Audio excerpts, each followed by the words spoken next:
ये अफसोस होता है कि प्रधानमंत्री जी उनके ट्विटर हैंडल फॉलो करते हैं जो महिलाओं को गंदी गंदी गालियां देते हैं। मेरी जान है संविधान, मेरी पहचान है संविधान और इस देश की आत्मा है संविधान। आरएसएस ने तिरंगा को माना नहीं था। उन्होंने कहा था कि 3 अंक अशुभ होता है, तो क्या ब्रह्मा विष्णु महेश अशुभ है? आप मणिपुर पर देश की जनता से माफी कब मांगोगे? आप किसान आंदोलन में शहीद हुए 700 से अधिक किसानों के परिवारों की माफी कब मांगोगे? परिणीति शिंदे जी हो गए। मुझे आपने इस ऐतिहासिक दिन में अपनी बात रखने का अवसर दिया, मैं आपका तहे दिल से शुक्रिया अदा करती हूँ।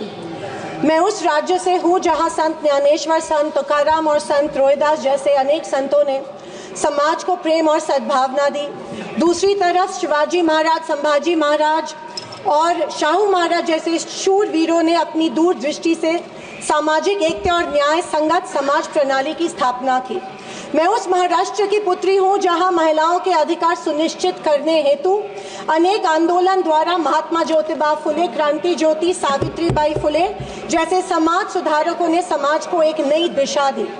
मैं उस महाराष्ट्र की बेटी हूँ जहाँ के महान सुपुत्र डॉक्टर बाबा साहेब अम्बेडकर जी ने इस देश को संविधान के रूप में एक सशक्त और न्याय संगत लोकतांत्रिक मूलाधार प्रदान किया।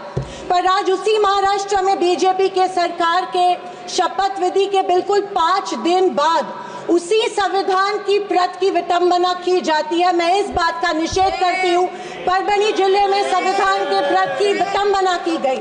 संविधान के हीरक महोत्सव के उपलक्ष्य में जब मेरे विचार रखने का मौका मुझे मिला तो मैं ये जरूर कहूंगी कि संविधान सिर्फ एक किताब या नियमों की एक संगति सूची नहीं है, बल्कि मेरी जान है संविधान, मेरी पहचान है संविधान और इस देश की आत्मा है संविधान। दूसरी तरफ आजादी के 50 साल बाद तक अपने तिरंगे को और संविधान को न मानने वाले सत्ता पक्ष के लोग इस देश की उसी आत्मा को कमजोर और खोखला करने की साजिश कर रहे हैं। इसी शुरुआत उसी दिन हो गई जिस दिन धर्मनिरपेक्षता, सेक्युलरिज्म जो संविधान का एक मूलभूत आधार स्तंभ है, उसी को लेके गाली या एक कलंक में रूपांतरित करने का प्रयत्न सत्ताधारियों द्वारा होने लगा है।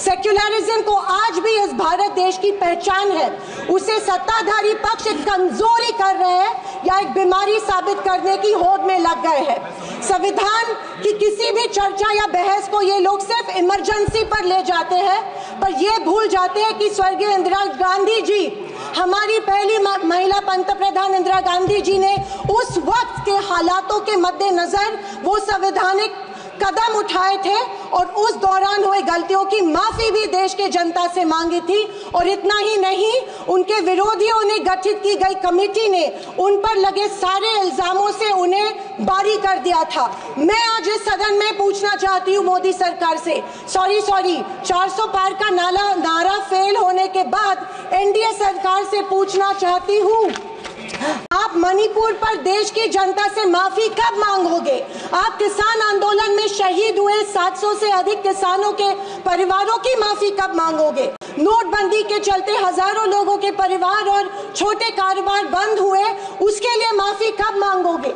हाथरस के लिए, उन्नाव के लिए आप माफी कब मांगोगे? आए दिन महिलाओं पर हो रहे अत्याचारों के लिए माफी कब मांगोगे?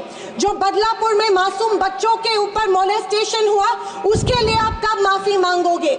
जेल में बैठकर अपराधी मर्डर प्लॉट्स गुजरात में सरकार उनको संरक्षण दे रही है, उसके लिए आप कब माफी मांगोगे? खैर, ये इनकी हिस्ट्री रही है या इनके डीएनए में है कि माफी सिर्फ खुद को बचाने के लिए अथॉरिटी में बैठे लोगों से मांगते हैं, आम जनता से ये माफी नहीं मांगते हैं। सत्ताधारी पक्ष के संविधान पर दिए गए भाषण सुनकर हंसी आ रही थी और अचरज भी हो रहा था, क्योंकि जो लोग इस देश में संविधान स्थापित होने के बाद हर पल संविधान को कोसते रहते हैं और हमेशा इस संविधान के विरोधी रहे हैं, उन्हीं को आज संविधान के गुणगान करते देख मन में प्रसन्नता हो रही है और संविधान के प्रति मेरी निष्ठा द्विगुणित हो रही है, क्योंकि ये एहसास हो रहा था कितने ही झूठ के पहाड़ बना लो, सच के आगे आखिर झुकना ही पड़ता है।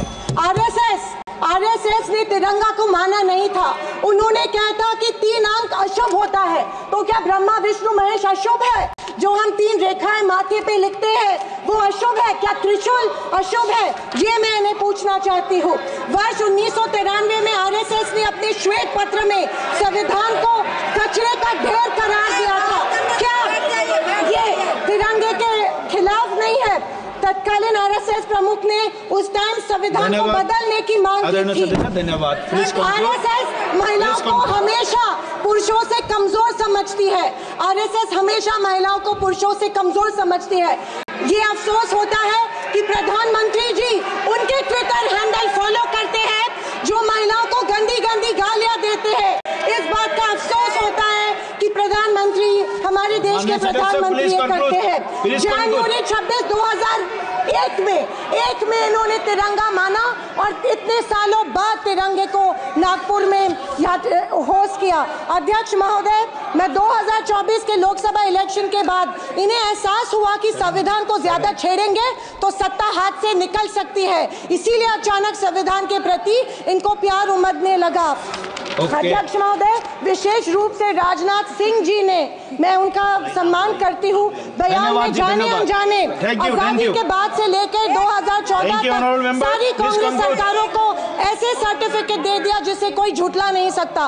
उनके मुताबिक संविधान की बदौलत एक गरीब का बच्चा प्रधानमंत्री बना, लेकिन उसकी नींव सर 2 मिनट सर प्लीज। मैं आखिर में यही कहना चाहती हूँ, मैं भारत का, मैं कुछ पंक्तियां कहना चाहती हूँ। मैं भारत का संविधान हूँ, लाल किले से। अध्यक्ष महोदय, हिंदी की एक प्रसिद्ध कविता की कुछ पंक्तियों से। एक सेकंड, मैं भारत का संविधान हूँ, लाल किले से बोल रहा हूँ। मैंने तो समता सौंपी थी, तुमने फर्क व्यवस्था कर दी। मैंने न्याय व्यवस्था दी थी, तुमने नर्क व्यवस्था कर दी। हर मंजिल ठहरी कर डाली, गंगा भी मैली कर डाली। न्याय व्यवस्था भी रोती है, गुंडों के घर में सोती है। गांधी को गाली मिलती है, डाकू को ताली मिलती है। क्या आपराधिक चलन हुआ है? जयेश दर्बी कलेक्शन कॉटन, लिनन यासह अनेक ब्रँडेड कंपन्यांच्या शूटिंग शर्टिंगसाठी जयेश दर्बी कलेक्शन, 7 रस्ता मोदी पंकाविरी जवळ सोलापूर। छोटे फंक्शन के लिए मयूर क्लासिक एसी बैंक्वेट हॉल मिलेगा सिर्फ 10,000 रुपयों में। मयूर क्लासिक एसी बैंक्वेट हॉल, जुड़े Solapur. Management by spice and ice events.